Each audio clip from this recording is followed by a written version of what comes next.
నేను సాక్షి పేపర్ చదువుతా, ఈనాడు పేపర్ చదువుతా, ఆంధ్ర చదువుతా, 3 పేపర్లు చదువుతా. ఒకటని ద్వేషంగా చదవను, మేటర్ చదువుతా. ఈనాడు సాక్షి పాల వంతు కల్పితమైతే, ఈనాడును ఆంధ్రజ్యోతి పాల వంతు కల్పితమైతే 30వ వంతు సాక్షి అంతా డూపే. ఎదుటోళ్ళు తిట్టడమే కానీ దేశంలో జరిగే విధానాలు రాయరు. ఎట తిడుతున్నాడా అని చంద్రబాబు నాయుడునో పవన్ కళ్యాణ్నో వీళ్ళు ఆడవాళ్ళని, ఈ సాక్షి వాళ్ళు ఆడవాళ్ళు కూడా తిడతారు. ఎందుకు చెప్పు? కర్మ సంపాదించుకోవటం తప్ప. అసలు ఒకటి తిట్టడం ఎందుకు? మేము పని చేసామని గొప్ప చెప్పుకో, జనాల్లో పోయి జనాన్ని మెప్పించు. ఎదురుని తిరిగితే మనం గొప్పలు పోతావా? ఏందో. అయితే ఒకటి ఇవాళ 100కి పావుల ఇవాళగా 100కి పావుల మటుకి నోటుకిను సారాయి బాటిల్కి రెడీగా ఉన్నారు. వాళ్ళు ఎడు తిరిగితే అటు తదిమ్మ వాళ్ళు ఊరుకోడు గొడవలు దించుకుంటున్నారు, నా పార్టీ నా పార్టీ అని. ఏ పార్టీ వచ్చిద్దో ఎవరు రాదో. ఒకడు మనము పార్టీ ఓటేసేటప్పుడు ఎదుటోడిని తిట్టకూడదు. ఎందుకు తిట్టిన వాడు వచ్చాను మనం తిడుతున్నాడా? ఈ అభిమానం తట్టుపో. ఎదుటోని మనం ఎందుకు తిట్టాలా? ఇంతసేపుడికి వాడిని నీడు తిట్టడం, ఈ నాడు తిట్టడం. మాకేమో చెరువు నిండా నీళ్ళు ఉంటే మేము ఊడిని తిట్టం, కదలకుండా ఎవడు అభిమానం కొద్ది వాడు ఓటేసి వీళ్ళదే ముందు నాకు ఒడుకు పడుతుంది. ఏం చేస్తారు? ప్రభుత్వమైన వాళ్ళు నీళ్ళు లేకపోతే ఏం చేస్తారు? అయిపోతుందా? లోపం ఎక్కడ వచ్చిందంటారు? ఎవరి దగ్గర? ఎందుకు నీళ్ళు లేకపోవడం? ప్రభుత్వాలే లోపము. వాళ్ళ ఆస్తులు వాళ్ళ ఇన్కమ్లు జాగ్రత్త చేసుకుంటున్నారే కానీ జనానికి ముందు ఫ్యూచర్లో నీళ్ళుగా ఉండయ్యా లేవు అనేది ఒక ఆలోచన లేదు. అదిగే నిన్న రేవంత్ రెడ్డి పంటలు ఎండిపోతే ఆడబెట్టి పాడుతూ ఉన్నాడు మళ్ళీ నీళ్ళు. అట్ట ఉండాలి కానీ మనకి ఏం చేయనుంది? గోదావరి పట్టించేమేమన్నా ఈ మహానుభావుడు చంద్రబాబు నాయుడు చేసింది నేను ఎందుకు దాకాలనుకుంటున్నాడు కానీ చంద్రబాబు నాయుడు సంపాదించిన సీట్లు ఎట్ట కూర్చుంటున్నాడు. ఇప్పుడు అక్కడ కొద్దిదైనా పెద్దదైనా తెలంగాణ ఇడిపోయినాక చంద్రబాబు నాయుడు కదా సీటు సంపాదించింది. దాంట్లో ఎట్ట కూర్చుంటున్నాడు? పట్టిసేం దిట్టంగా కొడితే కావాల్సిన నీళ్ళు రాపోయినాయా? ఏందో వాడు చేసింది నేను చేయకూడదు, వీడు చేసింది నేను చేయకూడదనే కానీ ప్రజలు సక్రంగా ఉంటారా లేరా అని ఆలోచించడం వల్ల. మీకు రైతు భరోసా ఇవి వస్తున్నాయి? వస్తున్నాయి. రైతు భరోసా ఎంత వస్తున్నాయే? తిప్పిన 12 ఏళ్ళు వస్తున్నాయే. ఓ సబరు పైరేసి మళ్ళీ పోతే సరిపోతుంది. దానికి ఆటో ఉడికిచ్చినంత ఈటోలో రైతే ఎన్నెంక. అసలు ఎలక్షన్ ఇంకా ఎలక్షన్ చెప్పు. ఎలక్షన్ ఇప్పుడు 2 నెలల్లో ఎలక్షన్స్ ఉంది. వాటి మీద మీ అభిప్రాయం చెప్పండి. ఎవడు కాడు ఇక్కడున్న ఓటర్లు ఎట్ట ఉందండి? సగం మంది పై వాళ్ళ కాడ దిగితే ఇక్కడున్న ఓటర్లు తెలివితేటలో ఎక్కడ ఎమ్మెల్యే కాడ డబ్బు ఎంత వచ్చిందో నాకు ఎంత ఇస్తారని ఒక్కోడు ఉన్నాడు.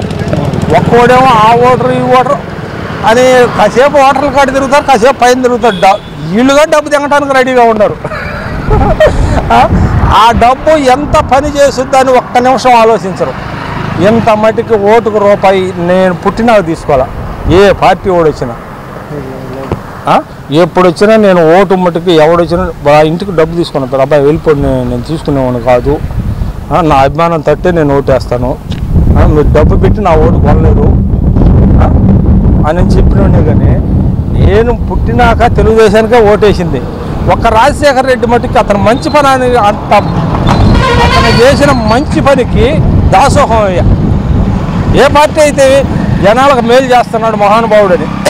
అంతేగాని ఎవరికా డబ్బు కానీ ఎవరు గెలుస్తారంటారు ఫైనల్గా? చంద్రబాబు నాయుడు ఒకరు మొగ్గుంది. ఈ 2 నెలల్లో ఎడు మారుద్దో మనకు తెలియదు కదా. ఇప్పుడు నా మనసులోది ఇంకోటి వచ్చి నన్ను ఇంకో టార్చర్ మీద వచ్చో ఇంకో ప్రెజర్ చేసావు, నువ్వు ఇటు ఓటు అయిపోతే నీ సంగతి తెలుస్తానని నేను ఆయన ఇరుక్కున్నాను అనుకో, సచ్చినట్టు ఒకటి వేయాల్సి వస్తుంది. అంత బెదిరింపులు ఉన్నాయా? కొన్నిసార్లు ఉన్నాయి. నా టీవీ ఉంది, నేను అసలు పగులు కానీ రేత్రి కానీ ఎప్పుడు చూడను. వార్తలు ఎత్తమంటే కంపల్సరీ చూస్తాను, వాటిలో కానీ వస్తా. అయితే నన్ను ఊడు బెదిరించేవాళ్ళు లేడు, నా దగ్గరకు ఊడు వచ్చేవాళ్ళు లేడు. ఎందుకంటే నా పని నేను చేసుకుంటా కానీ ఒకటి జోలికి నేను పోయేవాడిని కాదు. కొన్ని అట్లా వస్తుంటాయి. నీకు ఈ పని కావాలంటే ఇటు వేయాల్సిందరా, నేను చేస్తాను ఆ పని. నా డబ్బులు ఖర్చు పెట్టిన వాళ్ళు చాలామంది ఉన్నారు. అట్లా కొన్ని టార్చర్ చేసే ఓట్లు ఉన్నాయి. ఏం జరుగుద్దో జనం మటుకు మహా తెలివితేటలో ఉండరయ్యా. 4 ఏళ్ళు ఇస్తారా 5 ఏళ్ళు ఇస్తారా దెంగుదామని. ఎవరు సొమ్ము రేపు పొద్దున్న సబ్బు మీద కానీ ఒక్కసారి పట్లం కాడి దెంగుతాడు 1 రూపాయి. ఎవరిది అది? సబ్బుకి 5 రూపాయలు దిగాడు అనుకో, ఒకసారి పట్ల రూపాయి 2 రూపాయలు నొక్కాడు అనుకో, మొత్తం ఆ డబ్బు అడికి వచ్చింది. 5 ఏళ్ళు అడిగి వస్తుంది. వీళ్ళ సంగతి ఏంది? అసలు మనకి ఎవడు పరిపాలన విధానంలో బాగుంటుందనే ఆలోచన తక్కువ. ఎటువంటి నాయకులు ఎన్నుకోవాలంటారు? ఇప్పుడు కుర్రాళ్ళు ఎటువంటి నాయకులను ఎన్నుకుంటే మంచిగా అంటారు? కుర్రోళ్ళు అంటే ఒకటి రైతులకి డాములు కట్టేవాడు కావాలా, స్టూడెంట్స్కి చదువుకి ఫుల్గా గవర్నమెంట్ ఖర్చు పెట్టేవాళ్ళు కావాలా. ఈ రైతులకు కూడా ఈ చూడు మన వ్యవసాయ సంబంధించినవి వాటిలో మంచి ఆఫీసర్ ఎక్కడ కూడా మంచి ఆఫీసర్లు లంచం తీసుకొని ఆఫీసర్లు కనుక ఉంటే దేశం బాగుపడుతుంది. అయితే ఒకటి ఈ గెలిచిన వాళ్ళు ఇవాళేమో వీళ్ళు అంటారు మేము మంచి ఆఫీసర్లు అయితే మంచి చేస్తూ ఉంటారు. రేపొద్దున గెలిచినాకల్లా ఎవడో ఒకళ్ళే వాడు వరకు నుంచి గెలిస్తే మళ్ళీ మనకు ఎదురవుద్ది అని ఎవడో ఒకరికి ఎత్తుంటారు. గట్టిగా నిలిచే వాళ్ళు లేరు. ఒక రాజశేఖర్ రెడ్డి నిలబడ్డారు. వాడిని చూసి కింద అన్నాడు. ఏంటంటే అసలు వాడి చరిత్ర ఏందో ఒకసారి తవ్వండి రా అన్నాడు. చరిత్ర గడగడగడ ఉరుగు పడుతుంది. ఆయన ఒక్కడే చేసాడు కానీ వీళ్ళు ఎవరో అంత గట్టిగా నిలబట్టాలి. ఎన్టీ రామారావు చేసాడు. నేను ఓడిపోయినా కానీ గట్టిగా చేయాలని. ఎన్టీ రామారావు పోటీగా చేసినవాడు రాజశేఖర రెడ్డి. ఈ జగన్లు చంద్రబాబు నాయుడు అంతా తుస్సే. ఒప్పుకుంటావా? మీరు చెప్పండి. నా అనుభవంలో నేను చెబుతున్నా. నడెండ్ల కాదు, వైఎస్ రాజశేఖర రెడ్డి టైంలో కానీ ఎన్టీ రామారావు టైంలో కానీ మాకు మంచినీళ్ళు కాబట్టి ఈ ఎండల్లో వచ్చినాయి. ఇక్కడేమో వాళ్ళ పవర్ ఉన్నోడికి పోతున్నాయి నీళ్ళు, పవర్ లేనోడికి నీళ్ళు.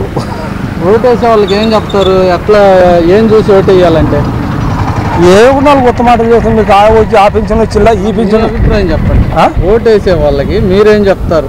ఫలానా వ్యక్తిని ఇటువంటి లక్షణాలు ఉన్న నాయకుడిని ఎన్నుకోవాలంటే మీరేం చెప్తారు అని? ఇక్కడ మనకి చంద్రబాబు నాయుడు దగ్గరలో పోయి కూర్చోగల ఇది ఉండోడు దామచర్ల.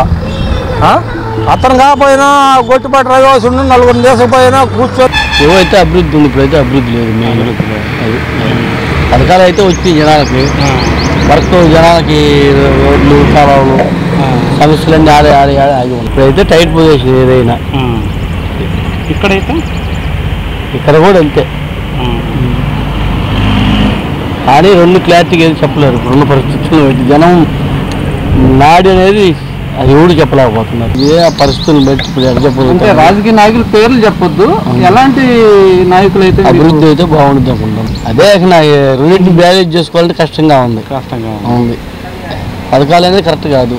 కూర్చోబెట్టి డబ్బులు ఇవ్వడం అనేది కరెక్ట్ కాదు. అది టీడీపీ అయినా వైసీపీ అయినా టీడీపీ అయినా వచ్చిన వాళ్ళకి వర్కులు చూపిస్తుంటే యూత్కి ఇబ్బంది లేకుండా, పెద్దవాళ్ళకి ఇబ్బంది లేకుండా. వాటిలో కొన్ని పథకాలు అన్నీ కూర్చోబెట్టి ఇవ్వాలంటే ఎవడు ఇవ్వలేరు కదా. అప్పుడు చీటింగ్ కదా. మేము పథకాలతో పాటు అభివృద్ధి కూడా చేసాము, లేని వాళ్ళకి ఇళ్ల పట్టాలు కూడా ఇచ్చామని చెప్పుకుంటున్నాం. ఇళ్ల పట్టాలు ప్రతి పార్టీ ఇచ్చేది.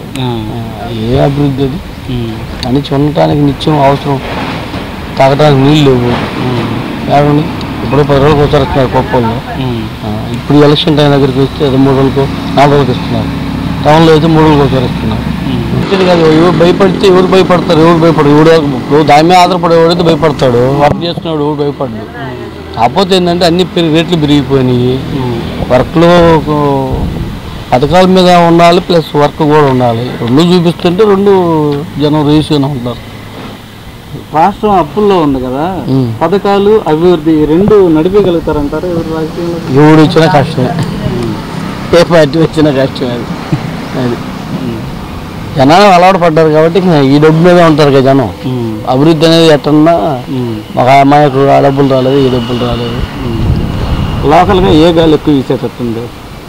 లోకల్గా అనేది చెప్పలేము. అది చేతుల్లో టైట్గా ఉంది. అది అతను అనేది కరెక్ట్ కాదు, ఇతను అనేది చెప్పలేము. ఇప్పుడున్న పరిస్థితులను బట్టి.